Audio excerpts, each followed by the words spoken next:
السلام علیکم ورحمۃ اللہ وبرکاتہ۔ ناظرین حضرات، کل آپ نے ایک بیان میں سنا تھا کہ تکبر کیا چیز ہے، اور حضرات آج بیان پارٹ 2 میں آپ اچھی طریقے سے سمجھ لیں کہ حسد کیا چیز ہے۔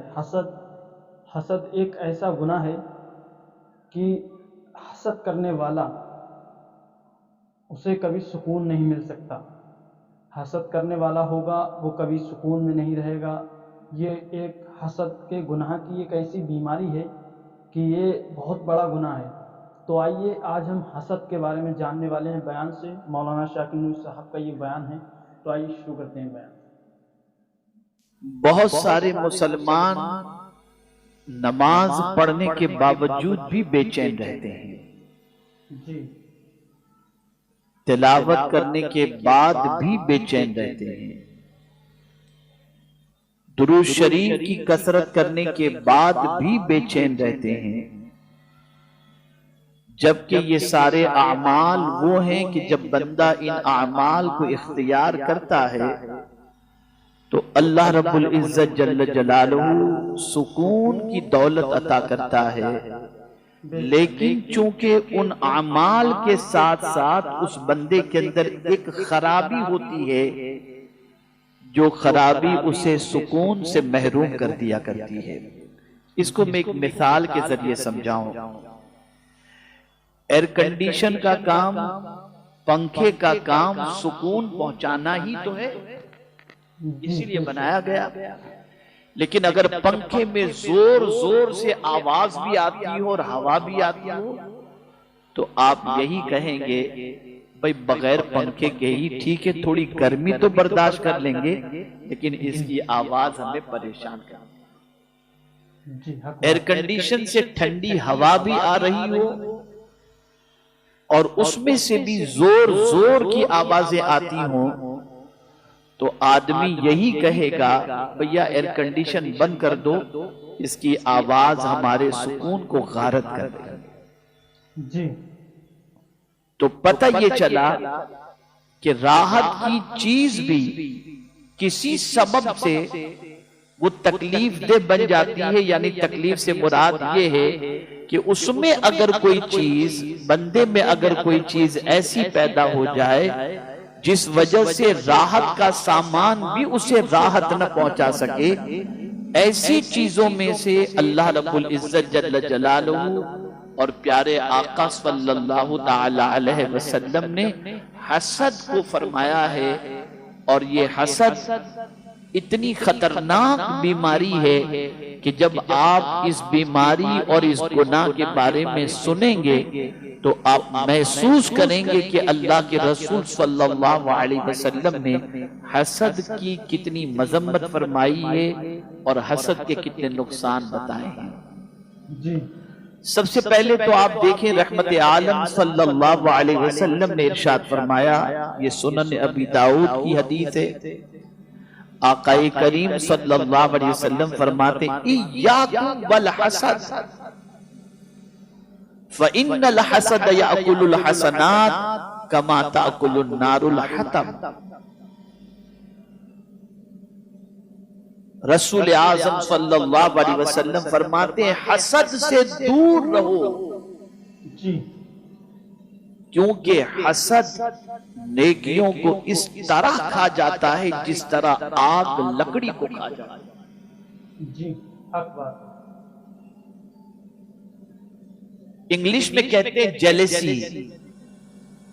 اگر کسی کے دل میں کسی کے لیے حسد پیدا ہو جائے، ادھر حسد پیدا ہوا ادھر نیکیاں ختم ہو گئی، نیکیوں کے ذخیرے میں آگ لگ گئی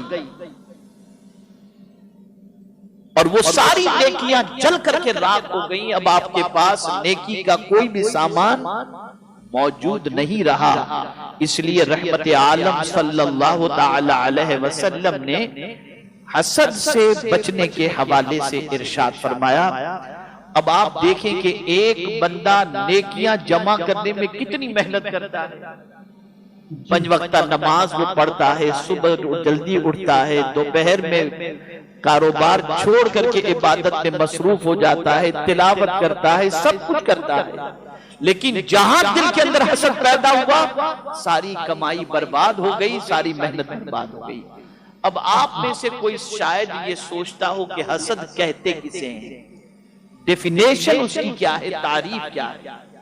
جی تو میرے پیارے آقا صلی اللہ تعالی علیہ وسلم کے پیارے دیوانوں، لسان العرب میں جو عربی کی مشہور لغت ہے اس میں حسد کی ڈیفینیشن، حسد کی تعریف یہ کی گئی، الحسد ان تتمنى زوال نعمت المحسود الیک، دوسرے شخص سے نعمت زائل ہو کر اپنے پاس آنے کی تمنا کرنا، اسے کہتے ہیں حسد۔ جی توجہ سے سماعت فرمائیں، جی دوسرے شخص سے نعمت زائل ہو کر اپنے پاس آنے کی تمنا کرنا، یہ ہے حسد۔ کسی کو اللہ نے دولت عطا فرمائی اور آپ کے دل میں یہ تمنا پیدا ہوئی کہ اس کے پاس سے اللہ دولت ختم کر دے اور یہ دولت مجھے عطا کر دے، اسے کہتے ہیں حسد،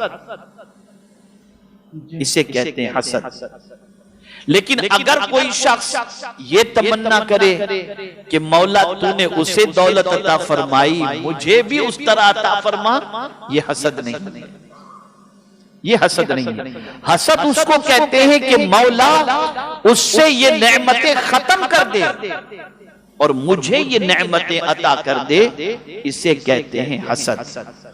اگر کسی بندے کے دل میں کسی مسلمان کی ترقی کو دیکھ کر، کامیابی کو دیکھ کر، عزت کو دیکھ کر، شہرت کو دیکھ کر، یہ ساری چیزوں کو دیکھ کر یہ خیال پیدا ہو جائے مولا اس کو کیوں عطا کیا، ختم کر دے اس کے پاس سے سب کچھ اور مجھے عطا کر دے، یہ تمنا کرنا حسد۔ اور ایسی تمنا کرنے والے بندے کی ساری نیکیاں جل کر کے راکھ ہو جاتی ہیں، اللہ ساری نیکیاں جل کر کے راکھ ہو جاتی ہیں۔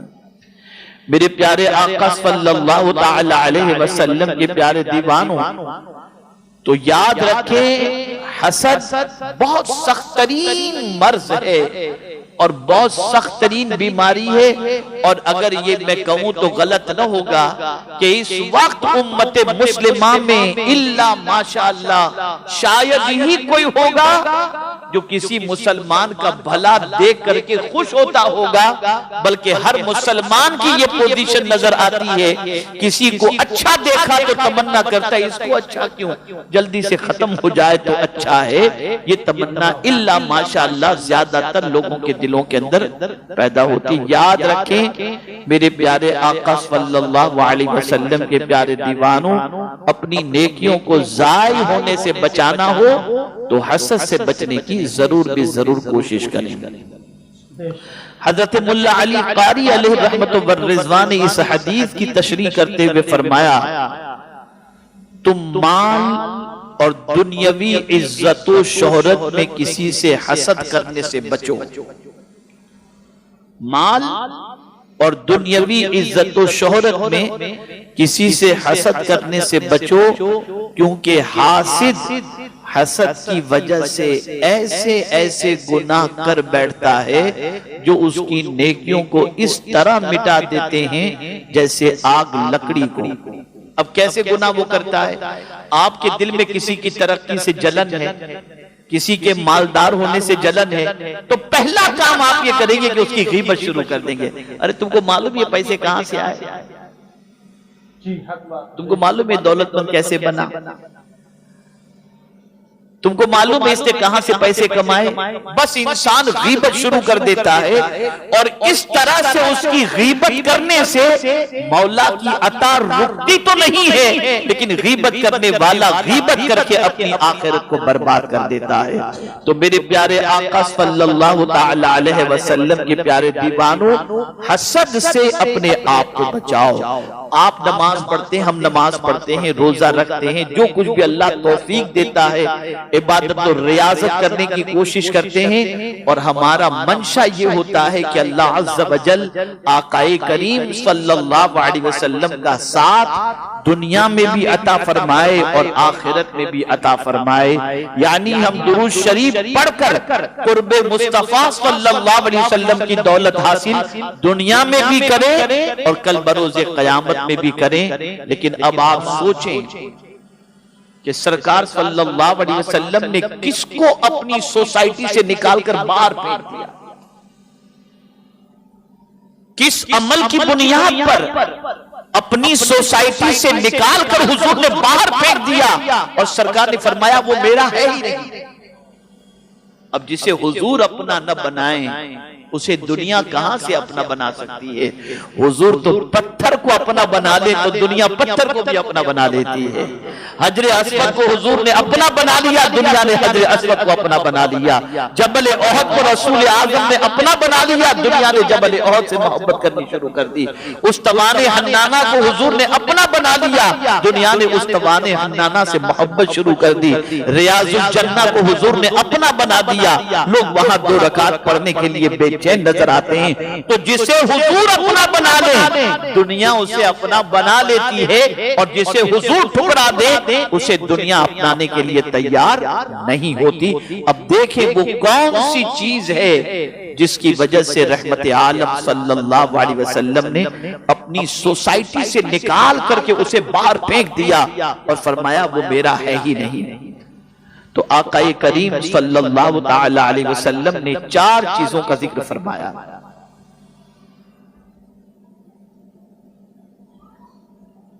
4 چیزوں کا ذکر فرمایا، اور ان 4 چیزوں کے عوض میں رسول اعظم صلی اللہ علیہ وسلم نے فرمایا کہ جس میں یہ 4 چیزیں ہوں گی لیس منی، وہ میرا ہے ہی نہیں۔ توجہ چاہوں گا، بڑا اچھا لگتا ہے زبان پر بعض جملوں کو لانے میں، لیکن حضور صلی اللہ علیہ وسلم کیا فرماتے ہیں؟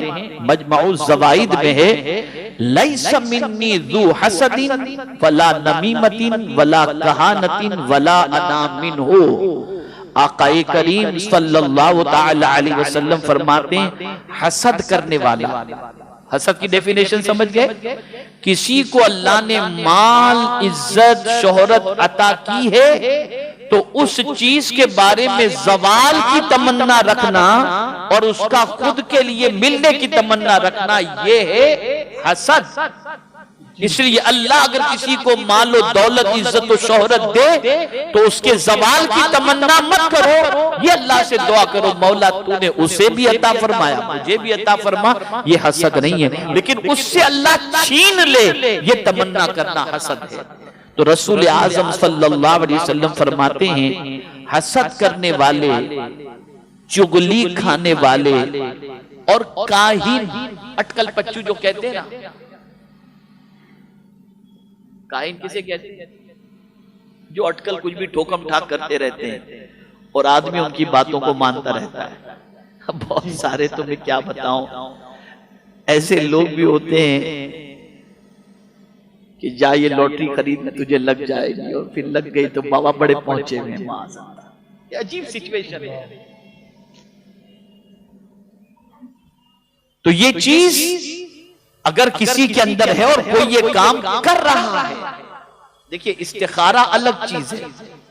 استخارے کو تو سرکار صلی اللہ علیہ وسلم نے تعلیم فرمائی، یعنی آپ وہ عمل، وہ وظیفہ پڑھیں اگر کوئی کام کرنے سے پہلے کہ مجھے پتہ چل جائے میرے لیے اس میں بھلائی ہے یا نہیں، اسے کہہ رہے استخارہ، یعنی خیر کے معاملے میں جاننا، حاصل کرنا اور معلومات فراہم کرنا، جاننا اللہ کی طرف سے کہ میرے لیے خیر کیا ہے، اس کو استخارہ کہتے ہیں۔ اگر کوئی یہ کرتا ہے اور اسے پروردگار کے پیارے حبیب صلی اللہ علیہ وسلم کی تعلیمات کی روشنی کے اندر اس اوراد و وظائف کے پڑھنے پر بھلائی کا پتہ چل جاتا ہے، اسے کہانت نہیں کہا جائے گا۔ لیکن اگر کوئی یا یوں ہی ٹھوکم ٹھاک بس کرتا جاتا ہے، ہاں ٹھیک ہے، یہ وہ اس طریقے سے جو کرتے ہیں اور آدمی اس پر بھروسہ کرتا ہے، ہاں اللہ کے ولیوں کی بات الگ ہوتی ہے، جن کی زندگی قرآن و حدیث کے سانچے میں گزرتی ہے، ان کا معاملہ جدا ہوتا ہے، وہ جب کہہ دیتے ہیں کہ ہو جا تو ہو جاتا ہے۔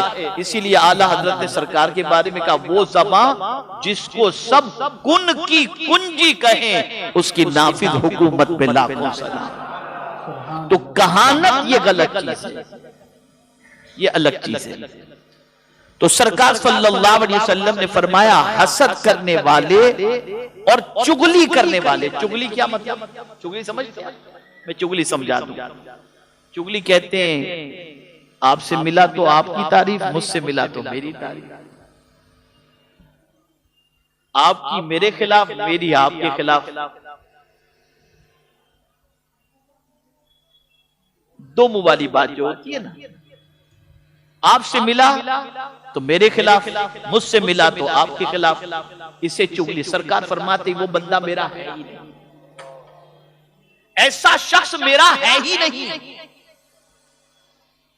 تو یہ اتنی بری چیز ہے کہ سرکار اس کو اپنی سوسائٹی سے نکال رہے ہیں۔ تو سرکار صلی اللہ علیہ وسلم نے فرمایا، حسد، چگلی اور کہانت، اگر کسی بندے کے اندر یہ چیزیں موجود ہیں تو میرے آقا صلی اللہ علیہ وسلم فرماتے ان سے میرا کوئی تعلق نہیں، ان سے کوئی میرا تعلق نہیں۔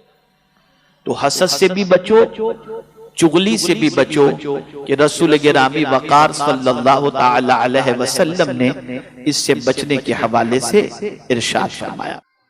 جی بے شک۔ تو بیان اچھا لگا ہو تو ویڈیو کو لائک کر دیں، چینل کو سبسکرائب کریں اور بیل آئیکن ضرور دبا دیں تاکہ آنے والی ہر اسلامک ویڈیو آپ تک سب سے پہلے پہنچتی رہے۔ السلام علیکم ورحمۃ اللہ وبرکاتہ۔